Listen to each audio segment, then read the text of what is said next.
I never expected to inherit anything significant from my father. After all, I was the black sheep, the daughter who chose literature over law, books over boardrooms.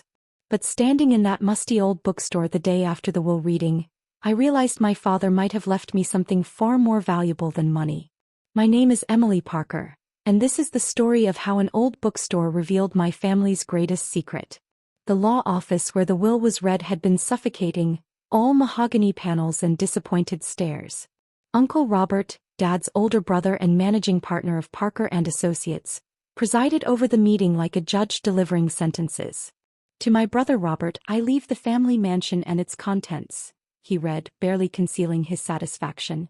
To my daughter Catherine, I leave my investment portfolio and liquid assets, approximately $8 million. My sister Catherine squeezed my hand, trying to look sympathetic but unable to hide her relief. She'd followed the expected path: Harvard Law, junior partner by 30, perfect corporate wife. And to my daughter Emily, Uncle Robert continued, his lips curling slightly, I leave the complete ownership of Cornerstone Books, including all its assets and liabilities. The room had gone quiet, then erupted in poorly concealed laughter.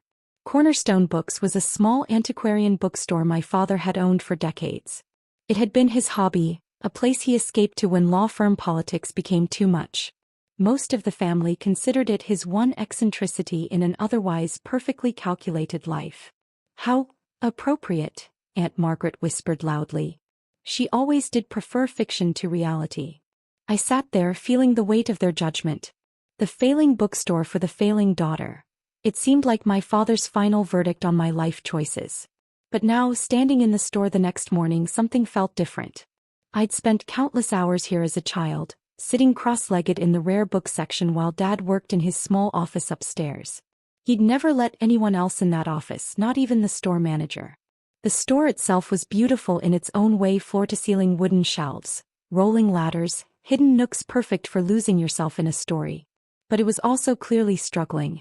The accounting books showed declining sales, mounting repair bills, and a lease that ate up most of the monthly revenue. Need help clearing out your inheritance? Catherine appeared in the doorway, designer heels clicking on the worn hardwood floor. I can recommend some liquidation specialists. I'm not selling, I said, surprising myself with the firmness in my voice. Don't be ridiculous, Emily. This place hasn't turned a profit in years. Dad kept it running out of sentiment. She looked around, wrinkling her nose at the dust. Cut your losses. Maybe you can open a cute little online bookshop instead. But I wasn't listening. Something had caught my eye, a photograph on Dad's cluttered desk upstairs. It showed him standing outside the store the day he bought it 35 years ago. He was smiling in a way I rarely saw at family functions, and he was holding what looked like an old leather-bound book. Did Dad ever talk to you about why he bought this place? I asked Catherine. Why would he? It was just his hobby. She was tapping impatiently on her phone. Look, I have a meeting, but think about what I said. This place is worthless. After she left, I sat in Dad's office chair looking at the photograph. Dad had been meticulous in his law practice, known for catching details others missed. Why would he pour money into a failing bookstore for decades? And why leave it to me specifically? I started going through his desk drawers. Most contained what you'd expect: receipts, contracts, inventory lists. But in the bottom drawer, hidden beneath a stack of old catalogs, I found a leather journal I'd never seen before. The first entry was dated the day he bought the store. Finally found it. After all these years, the trail led here. Would never understand. He sees only surface value.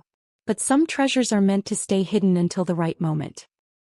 Will understand when she's ready. She has her grandmother's eyes, sees what others miss.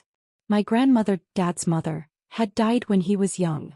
The family rarely spoke of her, and the few photos I'd seen showed a serious-looking woman with piercing eyes remarkably like my own. The journal entries were sparse but intriguing. References to the collection and G's legacy. Mentions of secret rooms and hidden values. But it was the last entry, dated just 2 months before his death, that made my heart race. Time to make arrangements. You will find it. She always loved a good mystery. Everything she needs is in the letter behind Marcus Aurelius. The truth about G's collection, about why this store really exists. And the others can have the obvious wealth. The real treasure was always meant for the one who could see beyond the surface. I turned to the classics section, my hands shaking slightly. There, on the top shelf, was a weathered copy of Meditations by Marcus Aurelius. Behind it, yellowed with age but perfectly preserved, was an envelope addressed simply, "For Emily when the time is right."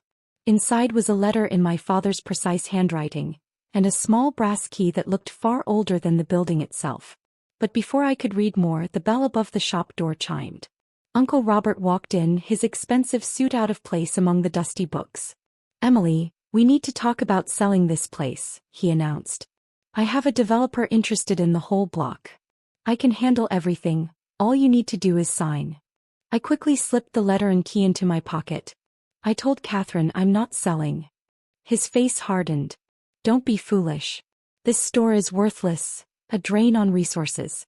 Your father may have humored your literary inclinations, but it's time to be practical." I looked at him standing there, so certain of his own rightness, and thought about the journal entries. About hidden treasures and seeing beyond the surface. "I think I'll take my chances," I said quietly. He shook his head in disgust. "You're just like your grandmother, head in the clouds, no sense of real value. When you change your mind, call my office." He turned and left, the bell jingling harshly behind him.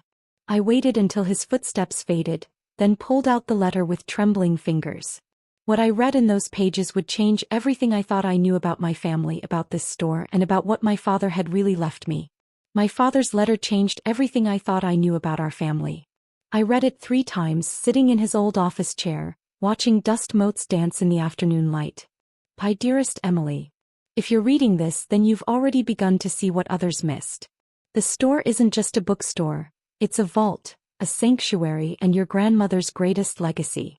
Your grandmother, Grace Parker, wasn't just a professor's wife as the family believes. She was one of the most respected rare book collectors in America, operating under the pseudonym G.P. Blackwood. In the 1960s, when women weren't taken seriously in the rare book world, she built a collection that scholars still whisper about, but no one knew what happened to it when she died. The truth is, she never sold it.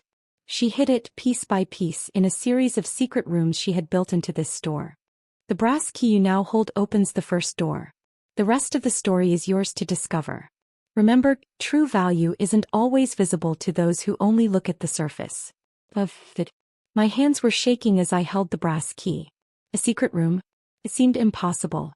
But then I remembered all the times Dad had shooed me out of the office when I was young, the hours he spent here alone, the way he never let anyone else clean or reorganize certain sections.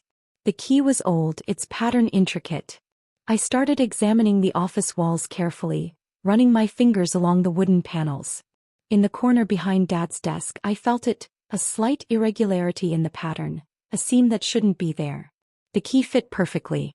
The hidden door swung open silently, revealing a narrow staircase leading down. Heart pounding, I grabbed my phone for light and descended. The room below took my breath away. Climate-controlled, perfectly preserved, lined with custom-built shelves. It was a bibliophile's dream. And the books.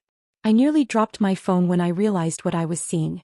A first edition Gutenberg Bible leaf.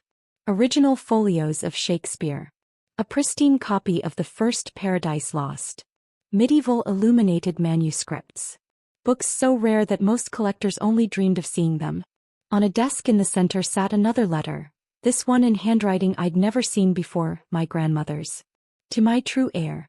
If you're reading this, you've inherited more than just books, you've inherited understanding. These volumes represent a lifetime of collecting, of seeing value where others saw only old paper. Each one has been authenticated, documented, and kept in perfect condition. The collection is worth far more than the family fortune, last valued at approximately $400 million in 1975.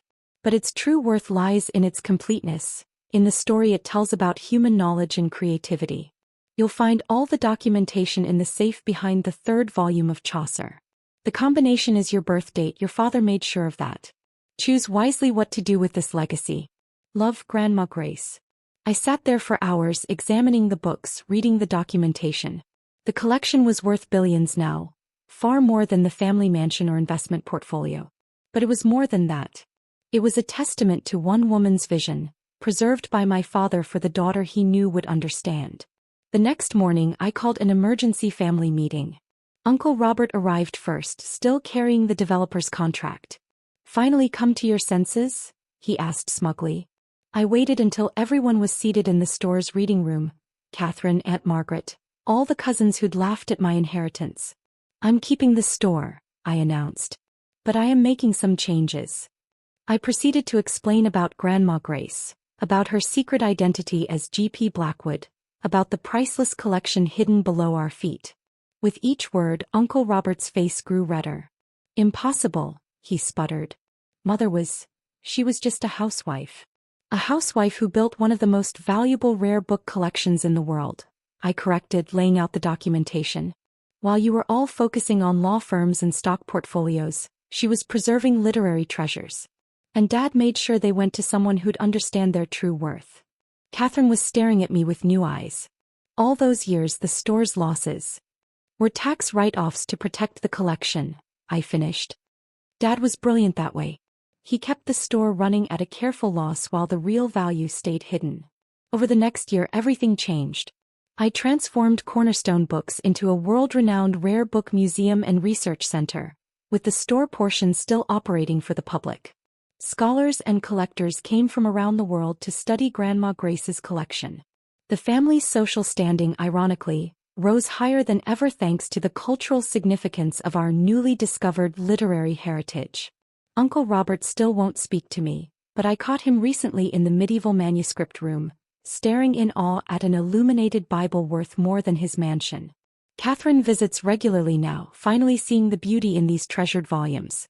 I hired experts to help manage the collection, but I still spend most evenings in the secret room, reading my grandmother's notebooks, learning from her careful observations about books and human nature.